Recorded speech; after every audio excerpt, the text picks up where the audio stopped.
Welcome back to another episode of the Indivisible Illinois podcast series. Today, I'm joined by Patrick Cortesi. He's chair of the McLean County Democratic Party. We'll be talking about the upcoming primary election, the strength of the Democratic Party in McLean County, statewide and national races, and why voting locally is one of the most powerful tools we have as citizens. Patrick, thank you so much for joining me today.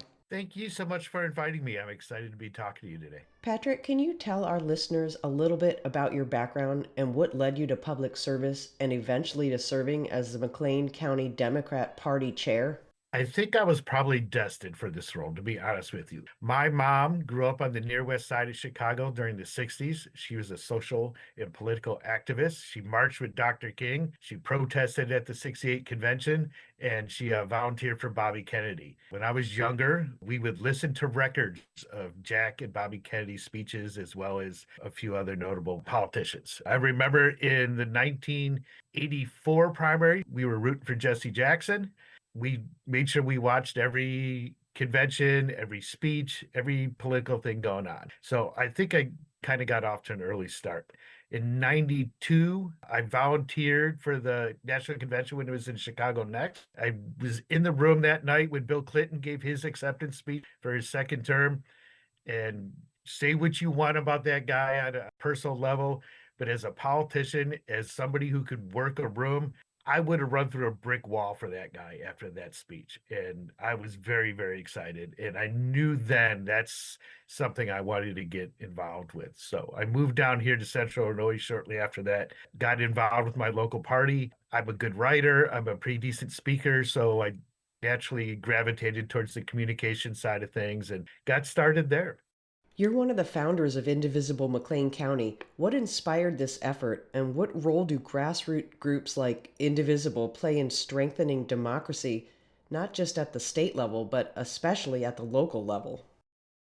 Well, I think because groups like Indivisible are able to do more and to probably be a little more aggressive in their efforts than maybe some political parties can. It gave people space to really participate, to really be loud, and to really be probably slightly more aggressive in what they wanted to say than maybe what their local parties were able to do. At the time when that all began, our local party here was mighty but small. And then shortly after 2016 happened, all of a sudden, instead of 20 people in a room, we had 120.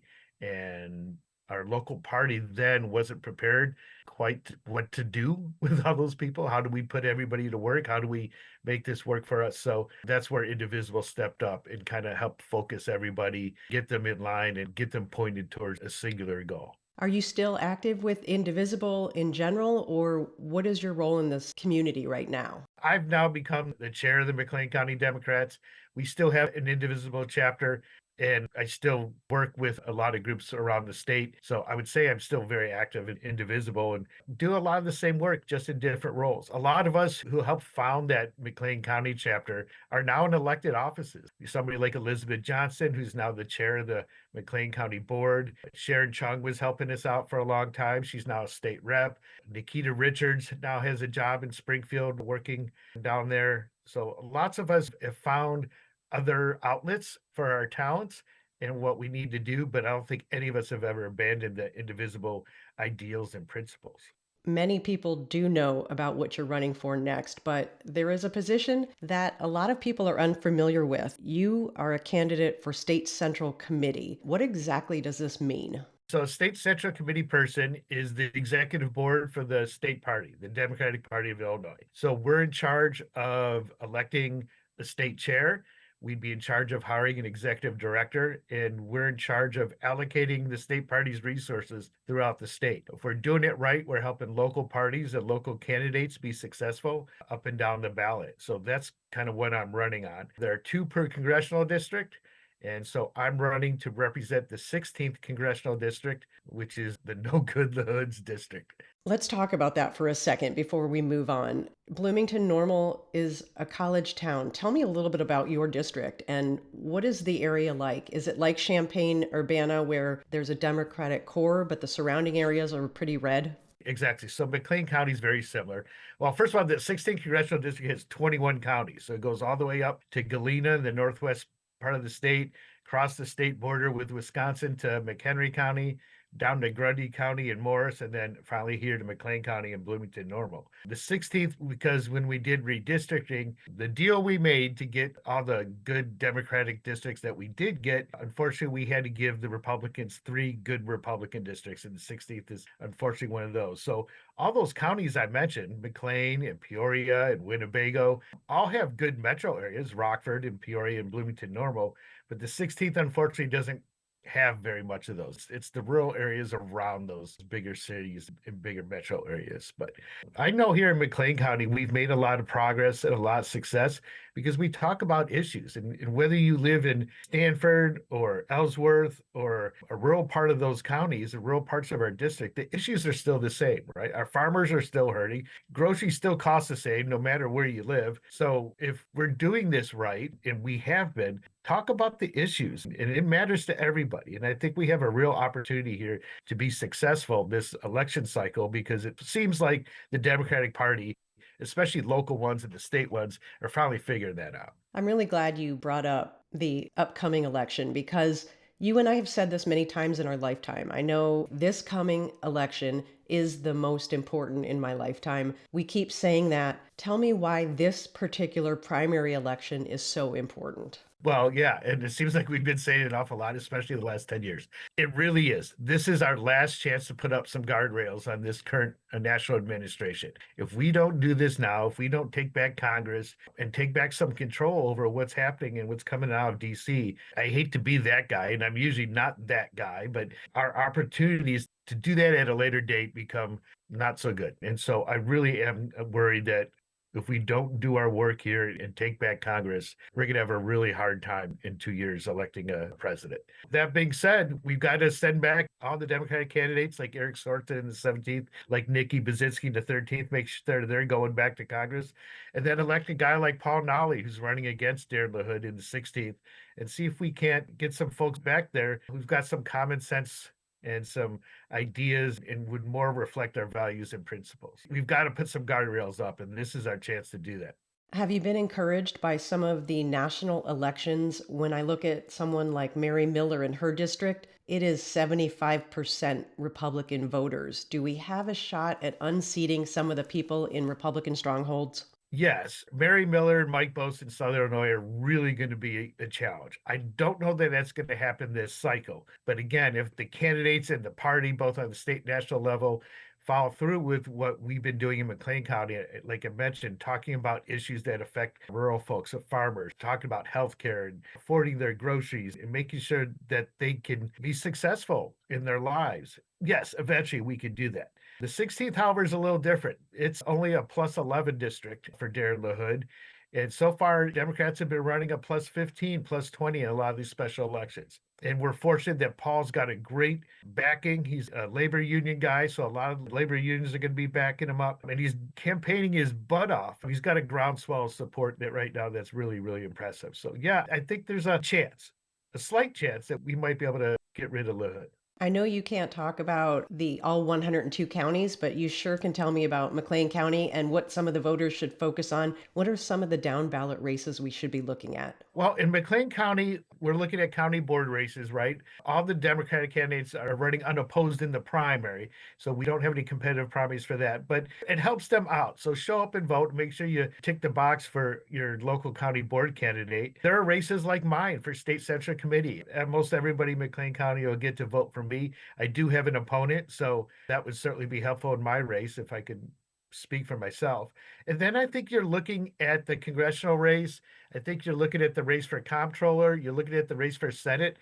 That election is going to be on March 17th, right? We know whoever ends up being the Senate nominee and the comptroller nominee will most likely win the statewide position, right? So this is your chance to pick that person. So I think those races are very important. And of course, everybody's got some small referendums that may affect you. So make sure you do your research and look and see how those things are going to affect your community. That's gotten a lot of attention, the senatorial race. So Raja spent a lot of money. Robin Kelly has a strong command as well. And of course, Juliana Stratton has J.B. Pritzker money, plus a lot of endorsements from national figures. Do you have any predictions of how that race will play out? Predictions? No. It's going to be really, really close and interesting because all those things kind of counterbalance each other. And I like them all, to be honest with you. I mean, Robin Kelly and I became chairs together when she was chair of the state party. Raja's a good guy. He's been doing a lot of traveling, and I like Raja real well. I have a great relationship with Juliana Stratton. She's been friends with us in McLean County long before she was even lieutenant governor, let alone a Senate candidate. So we love Juliana down this way. What about the ICE and the immigration issues that are going on right now? If ICE showed up in McLean County, what would be a statement that you would make? And what was your opinion of how J.B. Pritzker handled when they showed up in Illinois? Yeah, well, ICE has been in McLean County. So they're going all over the state. In my opinion, they're not welcome. I'm so riled up about this. I'm having a hard time finding the right words, to be honest with you. I want to be probably a lot more aggressive than I'm probably going to say on this podcast. There's no way they should be patrolling our streets. While I understand the need for immigration and I understand the need for some security at our borders, this is not the way to do it. This is not what they're here for. This is not what they're doing. This is an intimidation tactic by our federal government meant purely to punish and to threaten and to scare folks in our state. So I would say if I was going to make a statement about ICE in our community, that they need to leave. Again, you and I are not new to Illinois. I'm not calling us old, I'm just calling us seasoned political observers. From Thompson to Ryan to Blagojevich, we've seen a lot of different styles. How would you set J.B. Pritzker apart from some of the other previous governors we've had? In my experience, Governor J.B. Pritzker has been a lot more relatable to the common person, which is kind of surprising when you consider his background. I remember the first time I met him, came into Bloomington at a labor hall and he was just thinking about running. And I'd done my research and looked up who he was, and I was, oh wow, multi-billionaire, heir to a fortune. And I expected him to roll up in a big old SUV with a little bit of an entourage. And it wasn't the case at all. He came up in like a Camry and he was in like jeans and a flannel shirt and was incredibly relatable. We had a great conversation and I was like, oh, okay. And I think that's what sets him apart from some of our other governors. I think he has a sense of duty. I think he has a sense of our spot in history right now. And I think he's a fighter. And I think that's exactly what this state needs. This is exactly what this state wants. I think he's the right person at the right time for our state. Down here in Champaign-Urbana, there are complaints from mostly Republican friends that Cook County sucks up all the resources and attention and energy from the state. I don't feel that here in Champaign County. How do you feel about McLean County getting attention on a state level? Oh, agreed completely. Every time the governor runs for office, he's no stranger to Central Illinois. And I know he visits Champaign a lot and he visits McLean County a lot. And I love that about him. And then now that we've kind of turned McLean County, so now we have a state rep in Sharon Chung and a state senator in Dave Kaler and a member of Congress in Eric Sorensen, we are seeing millions and millions of dollars of infrastructure investments in McLean County. And that puts all our labor unions to work. All those folks spend their tax dollars here in McLean County. It's really wonderful to see. That seems like a foreign concept to me that Governor Pritzker just hangs around Chicago. And, we were talking before about some of those statewide races, whether it's comptroller or senator. I think that's going to be something that's really important in those races and probably will decide that which candidate is spending most of their time outside of the Chicagoland area will probably be successful. And I know it ought to be a campaign strategy that they're using. For those who may not know exactly how you assist other elected officials in government, what does it look like day to day? Who are the constituents that benefit from some of the things that you do? And who do you work with in that role immediately above you and below you? I'm fortunate and unique in my race that I'm a county chair. My opponent is not. So I have a track record of success in McLean County. I built a huge, huge coalition. Young folks and seasoned veterans, labor unions, and college students. I know how to get stuff done. I know how to build that team that can get stuff done. And so I think my work as a state central committee person when I'm elected will be just continuing what I'm doing already, making sure we have a large group of people and kind of pointing everybody in the same direction. The other thing that I have to offer that my opponent can't is a kind of a pre-made team. I'm being endorsed by people like Mike Frericks, Sherry Bustos, Nikki Basinski endorsed me. I've got labor leaders and county party chairs and folks all up and down the spectrum of candidates and elected officials. That's because I've already built those relationships with those. And it comes in handy when I have a county chair call me up and say, hey, we have an event in a couple weeks in a month and my speaker fell through. Is there somebody you can help find that might be willing to come speak in Putnam County? Well, it's kind of nice when you have the lieutenant governor's phone number and you can just say, hi, Juliana, what are you doing next week? That kind of relationship, building those relationships with those folks comes in handy, whether it's a constituent that needs some help going through some paperwork, whether it's a county party that needs some help with a project or a fundraiser. I'm the kind of go-between guy. I'm the one that greases the wheels and makes things happen. I'll be honest, I'm a Chicago Italian guy, so I guess the stereotype would be I'm that guy who knows a guy. If somebody is listening to this and thinks, you know what, I would like to be part of his campaign, I don't even know where to start. What can someone do in order to help you with your candidacy? Oh, that would be amazing. You can go to my website, patrickcortesi.com. Patrick, like it sounds, and Cortesi.com. You'll find links on there where you can make a donation or send me an email. Let me know that you'd be willing to help out. I'd love to see that. People ask me, why do you love Illinois so much? Why won't you leave Illinois? I have one answer, which is body autonomy. To me, that's my issue. If you had to just pick one major overall issue, what are you choosing? I love that we're represented by fighters at every level of state government. I know there's some folks in Southern Illinois that may not be agreeing with me as strongly, but I think we are so fortunate to live in this state.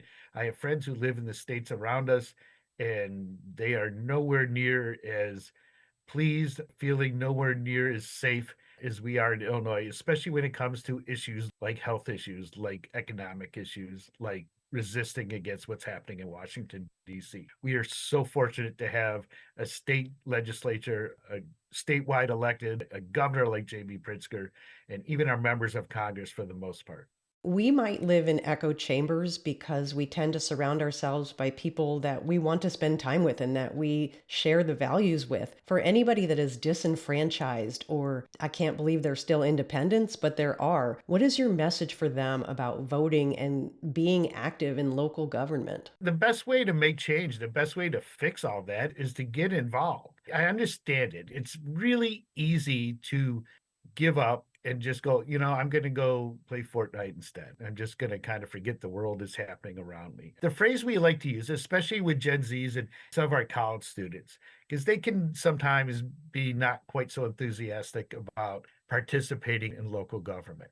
I offer them two things. First thing is that you may not care about local government, but it sure cares about you. So if you're going to sit on the couch and ignore what's going on around you, well, they're not ignoring you and they're going to make things happen that are going to affect you whether you like it or not. So you might as well have a say in it and try and determine that path of action.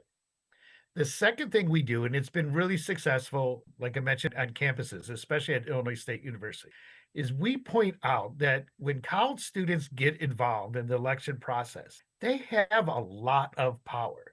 McLean County has roughly, 170,000 people or so. Our metro area is probably closer to 130, 140, something like that. There are at any point in time 30, 40,000 students on campus at Illinois State University, right? When they decide to vote, they literally can decide elections, and they literally have. In 2022, Governor J.B. Pritzker won McLean County by 750 votes, which isn't very much. He spent a lot of time on campus. If we have a minute, I'll tell you a great anecdote. He did a get out the vote rally for first day of early voting. As he was wrapping up, classes let out. There were thousands of people on the quad, and he could have just easily gotten in his car and left. And instead, stuck around and took selfies and talked to every one of those students. That's the kind of stuff. None of those kids know if they're a Democrat, Republican. None of them care, but they all know who the governor is. They took those pictures and put them all over their social media. That year, 1,500 ISU students registered and voted same day. They literally delivered McLean County for J.B. Pritzker.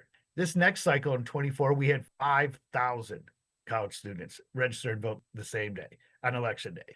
There is now a college student, an ISU student on our McLean County board representing them.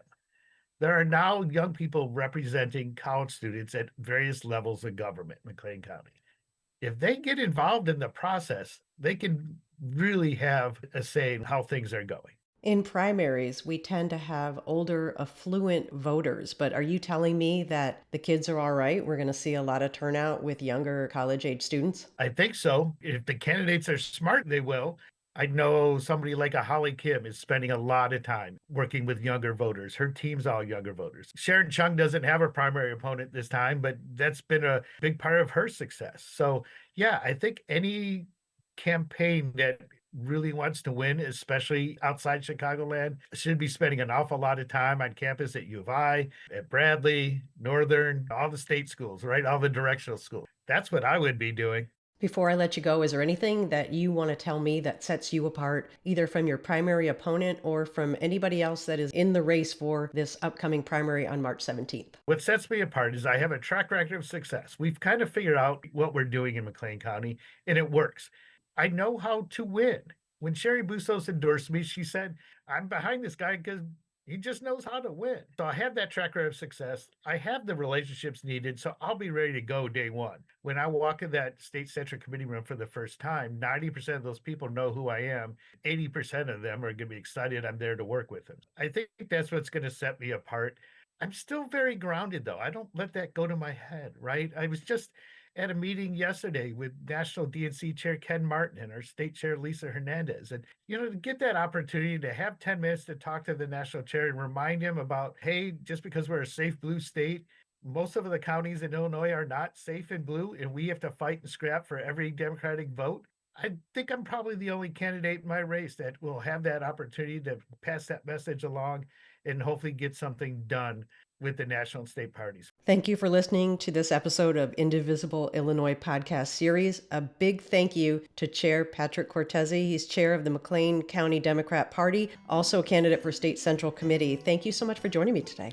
Thank you so much for having me. It's always good to work with a fellow Indivisible member.